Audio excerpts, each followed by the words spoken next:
همدیاران گرامی، یکی از روزنامه‌های محبوب و سرنوشت‌ساز ملتمان آواز تاجیک عمری با برکت یک عصر خود را تجلیل می‌نماید.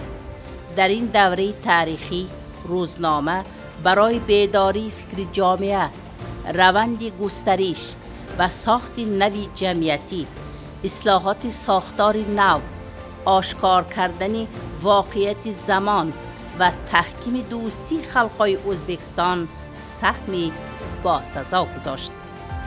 روزنامه آواز تاجیک یگانه روزنامه است که برای بلند برداشتن سویه مردم خدمت میکند. از نامش معلوم که این در همین خود نام روزنامه به واسطه نام ملت مجسم گشته است.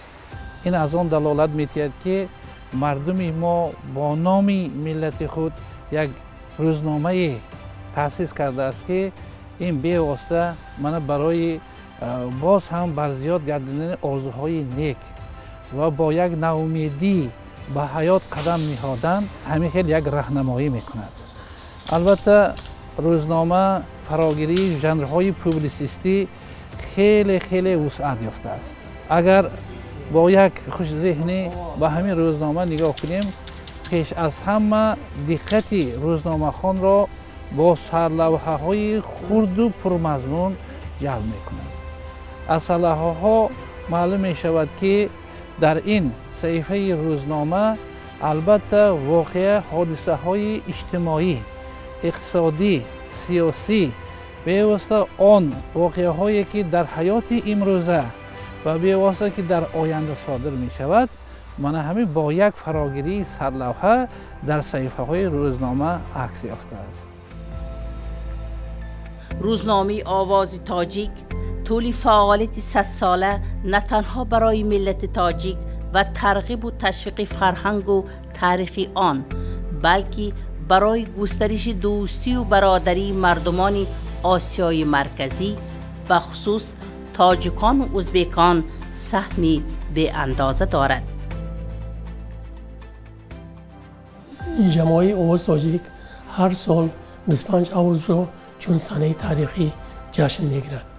برای آنکه در این سنه یعنی 25 آگوست سال 1924 اولین شماره روزنامه آواز تاجیک به تب رسیده بود. زیرا این روزنامه چون آینه تاریخ ifade کننده دوستی خلقای ازبک و تاجیک بوده، الحال نه تنها از هستی این ملت در ازبکستان بلکه نشونمایی زبان، ادبیات و فرهنگ تاجیکان در جمهوری ازبکستان خودنمایی میکند.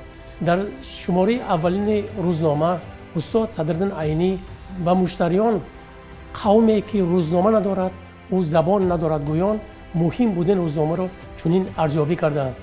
هر قومی که زنده است دردها دارد، محتاجی‌ها دارد، مصیبت‌ها دارد. برای همه این چیز این قوم را زبان لازم است که آن درد دل خود را ifade نماید. میتوان گفت که آواز تاجیک در طول یک عصر در جامعه جایگاه خود را صاحب گردیده امروز در ردیف نشریه‌های با نفوذ ازبکستان به زبان گرفته می شود. 100 سال این جانب روزنامه سرنوشت‌ساز تاجیکان چون چراغ فروزان به خاندان هر یک صاحب زبان صاحب خیرات روشنی عطا نموده، برای در روح خودشناسی ملی تربیت نمودن چندین نسل همزبانان حصه‌گذاری نموده است. خوشبختانه تحت تشبث و سروری عاقلانه پرزیدنت کشورمان شوکت میرزیویف برای تأمین آزادی واسطه‌های اخبار عمومی شرایط‌های مساعد فراهم آورده شد. حالا در روزنامه برای خواندن باب و کش‌صفت چاپ نمودن روزنامه 23 نفر کارمندان کار میکنند و از این 23 نفر 14 نفرشان کارمندان ایجادی و باقی مانده تکنیکی می باشند. بغیر از این در 6 ولایت مخبران خود را داریم. بر ضمن این در ولایت‌ها مخبران جماعتی روزنامه نیز فعالیت نشان میدهند. آواز تاجیک چون منبر دوستی خلقا در ازبکستان و نشانه برجسته اعتبار به وکیلان خلق و ملت‌های دیگر در ترغیب دوستی و برادری اهمیت به خودخواست را صاحب است. Mana o'zini 100 yoshini nishonlayotgan Ovozi tojik gazetamizning boshlanish tarixi nazar soladigan bo'lsak, shu ikki millatning birdilligi evaziga hosil bo'lgan bir mahsul deb hisoblayman. Agar o'sha o'tgan asrlarda biz jadidlarimiz haqida gapiramiz, bularni bugungi ishlarini ulug'laymiz. Aynan ularni faoliyatini yoritgan nashrlar ham o'sha Ovozi tojik gazetasi ham shu darajada faol bo'lgan. Endi bu gazetamizning tarixida turli xil nomlanishlar bo'lgan, lekin har qaysi davrda ham shu O'zbekistonda o'zbek va tojik xalqini bir ekanligini asosiy qurol qilib olingan. 100 yoshini nishonlayotgan Ovozi tojik gazetasi O'zbekiston rivojiga, O'zbekiston va Tojikiston qo'shnichilik ittifoqchiligiga, birdamligiga juda katta hissa qo'shgan nashr hisoblanadi. Biz bemalol faxr iftixor bilan aytishimiz mumkinki, Ovozi tojik gazetasi O'zbekiston hayotining yorqin ko'zgusi. Ovozi tojik gazetasi Nuruzol gazetasi bilan yonma-yon ishlab kelamiz. Ovozi tojik gazetasi bir asrdan beri O'zbekistonda yashab yotgan tojik millatiga mansub aholining ijtimoiy hayotini yoritib keladi. Prezidentimiz farmonlari, qarorlarini mushtariylarga yetkazib keladi. Ovozi tojikning 100 yilligi munosabati bilan chin dildan bizni Nurli yo'l gazetasi nomidan tabriklaymiz. در صحیفه‌های روزنامه و تبلیغ غایه‌های دوستی بین ملت‌ها، فراخ‌دلی، رفاقت و همبستگی اعتباری علاهده داده می‌شود. اینچنین طرز به خودخواست زندگی مردم کشور، روحیه زمان، سیاست اجتماعی و اقتصادی و معنوی و معرفتی دولتمان، فکر و اندیشه و مقصد و امید مشتریان روزنامه با زبان شیوای و گوارا صمیمانه انعکاس می‌یابد.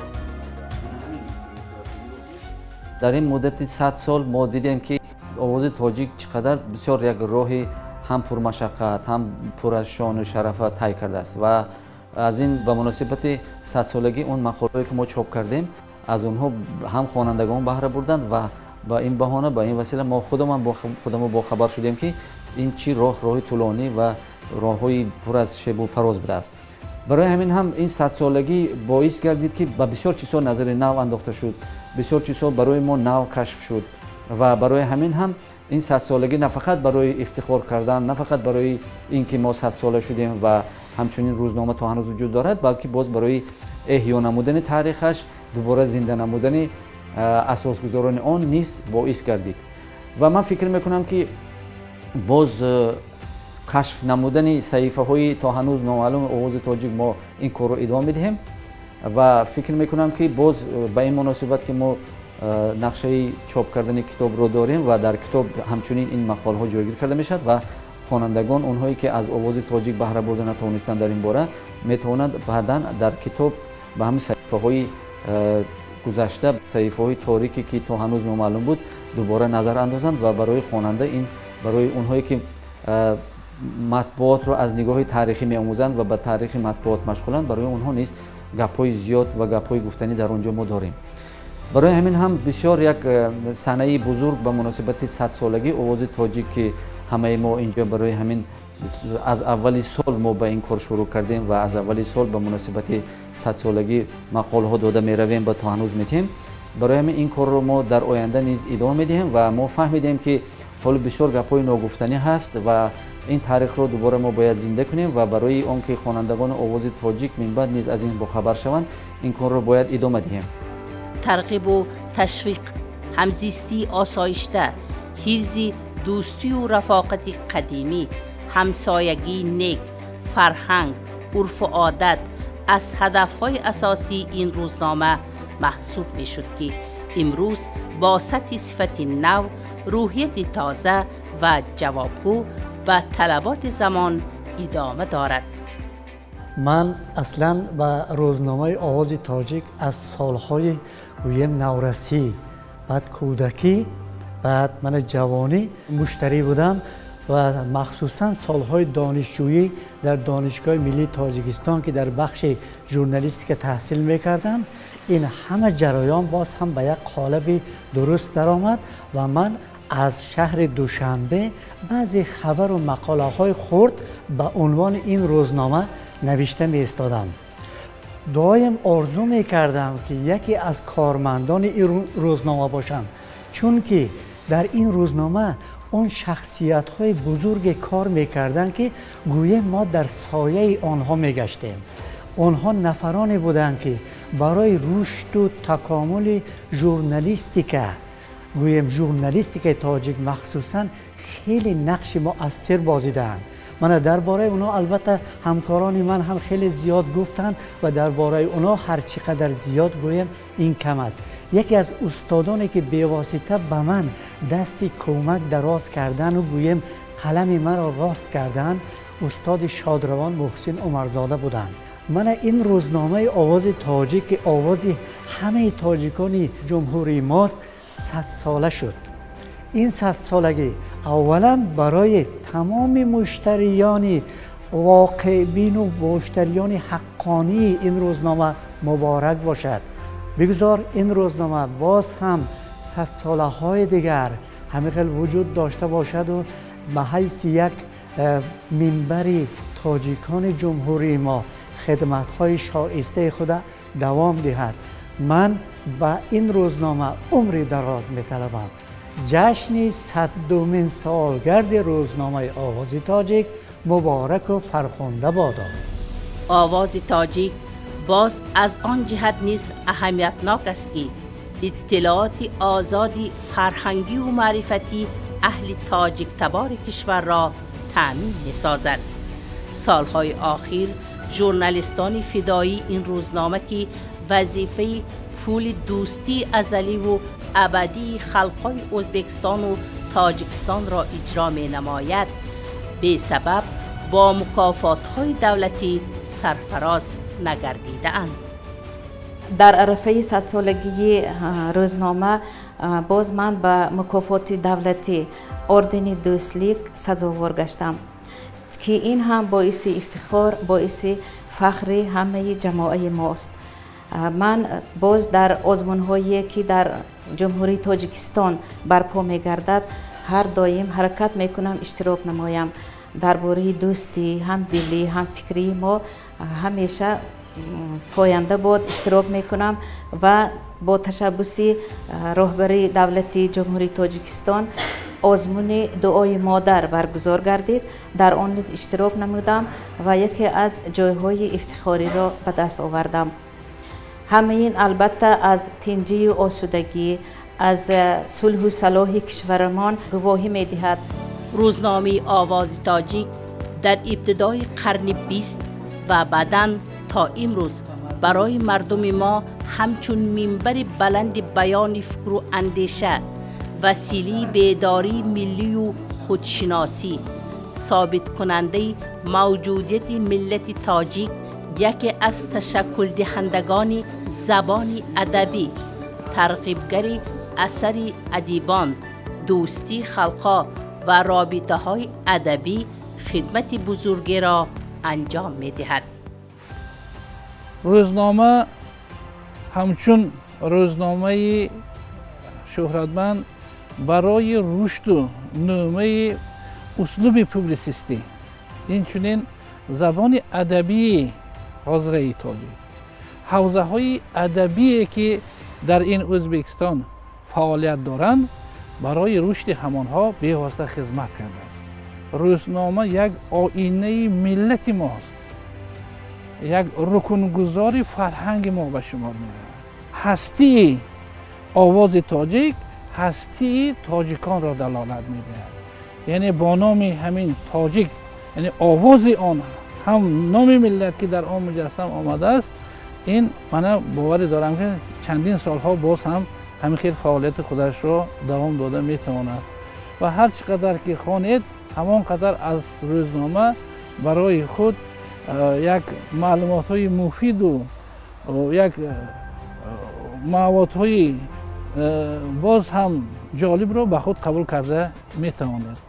آواز تاجیکی 100 سالگی نخست نشر خود را جشن می‌گیرد، از نعمت استقلال بهره‌مند شده به دستاوردهای زیادی ایجادی نائل می‌گردد و این چنین به افزودن مهر و محبت، صداقت و افتخار مشتریان نسبت به وطن جان حصه مناسب خود را می‌گذارد. 100 سالگی برای همه ما و برای تمام مخلصان سرشمار آواز تاجیک مبارک باد و این سنه برای ما بسیار یک سنه خاطرمان و تاریخی خواهد گردید. من پاسداری همت با این نشان شناسید، من پاسداری همت با این نشان شناسید، همت متای قیمت با این نشان شناسید، همت متای قیمت با این نشان شناسید. در روزی سخت هرگز من پیش سخت رویام، قدر را نمی کنم قد با این نشان شناسید،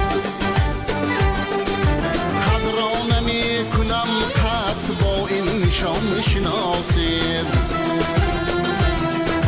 در روزی سخت هرگز من پیش سخت رویام، قدر را نمی کنم قد با این نشان شناسید،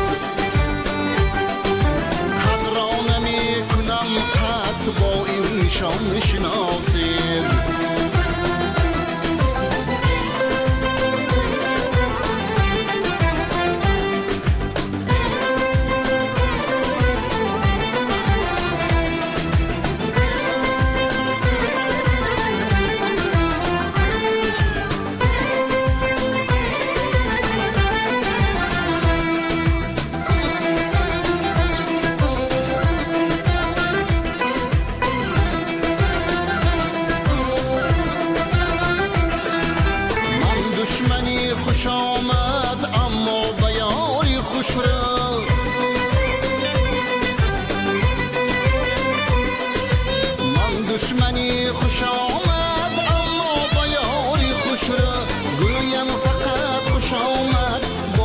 نشان شناسید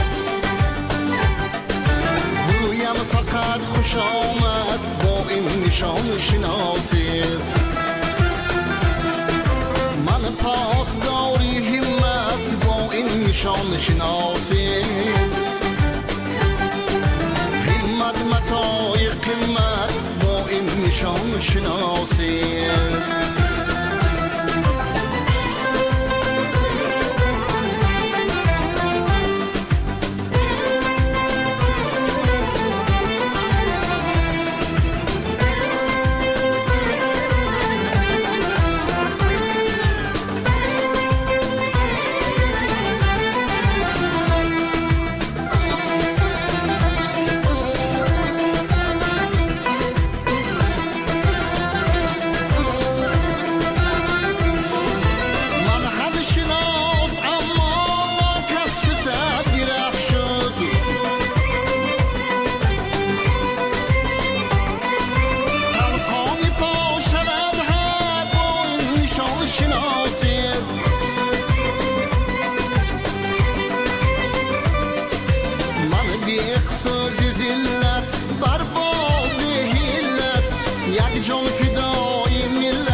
یک جان فدای ملت با این نشان شناسی